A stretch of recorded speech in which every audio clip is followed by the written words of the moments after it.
My dear McCormacks, let me wish you a Merry Christmas and also say I know it's your first Christmas without your mom. So I hope that you might find some joy in hearing about this little project that I'd like to have your help in.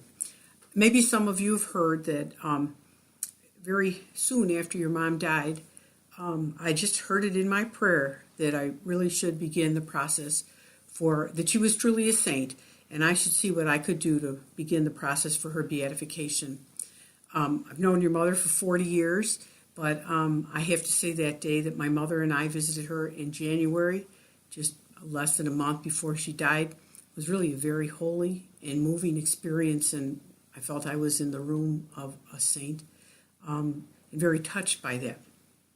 And like I said, I saw this in my prayer, and I was really clear that I think God wanted me to do this.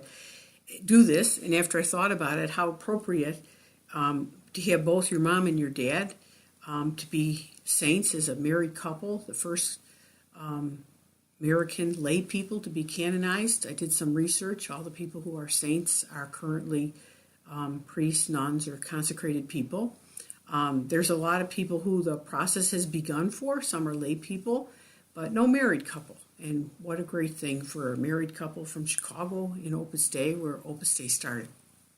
So I didn't know what to do.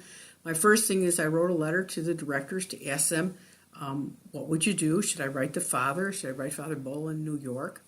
And so what they did is first the delegation got back to me a little bit, and they said that, the process of someone's beatification or canonization, the first thing is that there has to be a convincing number of people who, after that person's death, really share the conviction in that person's holiness. And so then they passed on my request to the advisory, and they said that could go forward with this idea. The first step would be to ask people for testimonials, and then also that people should go to the intercession and ask for favors and write up those favors. And so this is my project that I'd like to first ask your permission to go forward with, and I'd like to ask you to also join in this project. We have two names. Beginning, I was calling it the McCormack Project, and I was thinking maybe we could call it the Soaring Eagle Project. The directions I've gotten are the following. Okay, I'd like to see both your mom and dad become saints, the first American couple canonized. But at the beginning, we have to do it each one separately. Okay, so what? You take your prayer and then let me know if all of you are in agreement that we should go forward with this project and that you all help. Okay, so we take our prayer that both your parents were saints, and then we have to think about what you think is a couple very examples of the sanctity of your mom and the sanctity of your dad. And then I wrote up kind of these directions. What we have to do, first of all, is write a formal letter. Some of you may remember doing this when the founder of Opus Dei died. We wrote letters of why we thought he was a saint and the process should be begun.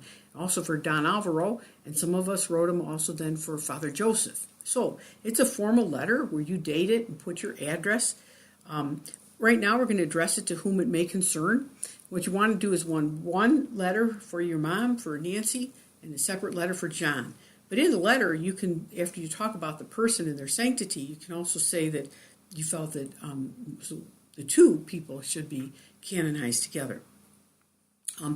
There's many things you could say about your mom and your dad, but in the letter, you just want to think about one or two things that you really think shows their heroic sanctity. I'll just share with you that I was so impressed with your mother all 40 years. And she said many, many wonderful things to me and always remembered who I asked to pray for. But I was so impressed with the way that she acted after she had had her stroke. I had an aunt, wonderful, happy aunt, who had a stroke, and I saw after the stroke how it affected her so much and that she changed. And I saw in your mom, I knew about the stroke that maybe she didn't feel the emotion of happiness, but she was always happy and cheerful. And she never complained, and I know that she had many, many things that she could offer up. And she worked so hard as a rehabilitation, and she never she never stopped being concerned about people and being apostolic with people. To have the knitting club and the grandmother's club. And so I was just really so impressed because I compared her to another person I knew and loved. And I saw that your mother embraced this with heroic sanctity. And I was, in my letter about your dad, I was impressed with many things in his generosity throughout his life and his great humor and personality. But again, I saw what losing a company did to someone who I loved very much. And my dad couldn't really recover from having lost his company. I know your dad, too, lost his company, never spoke bad about the other people, and just went on and began a new life and went out to Shelbourne. And I could see that that was heroism, heroic sanctity. Because again, I could compare it to somebody else who had had the same situation and how they acted. So, we got 2 letters so far, one from me for each, your mother and your father. And so what I'd like you to do is think about this, pray about this, and then I think Annie said that we could have a conference call if you all want to go forward with this. And so I've made a copy of this video and then also a copy of my letter. So what we have to do is we've got to write our own letters and then get lots of people to write letters. And also, we need to start going to the intercession of your mom and your dad. And as soon as I got that note from New York, I said, well, I better start going to Nancy. And I did. And I've gotten about 5 or 6 favors. And you can't think, oh, I got to write it up. Well, I'll tell you, what you do is you take your phone and talk right into your phone and record that favor and say the date, and you're done. And so what we want to do is get some later letters and get some favors. First from all of you, your children, your grandchildren, and then all your friends, and then the members of Opus Dei. And I'll work with the women that knew Nancy, and that we could get many, many letters. And I thought, wouldn't it be great if we used the anniversary of the date of her death as our kind of deadline to get our first group in? Wouldn't it be neat that people could say, within 1 year of her death, there were over 50 or 100 people who asked for her canonization process to begin. And then in my note to you, I've put kind of the process. We have to wait 5 years, but what we want to do is really promote devotion to your mom and your dad now. Get lots of letters of people. And we'd like also that Opus Dei would help us. So we're going to send these letters as soon as possible to the prelate so he could look at this. And then we could see if this could be kind of a joint project. Like I said, in 5 years, we'd present these letters to the bishop of the diocese where your mom and your dad died. So they'd be there in Indiana. If they approve it, then they can begin to call your parents servants of God. We have to eventually write a biography of each one, showing how they lived the virtues heroically. Then that goes on to New York. That goes on to Rome, and then the second phase starts.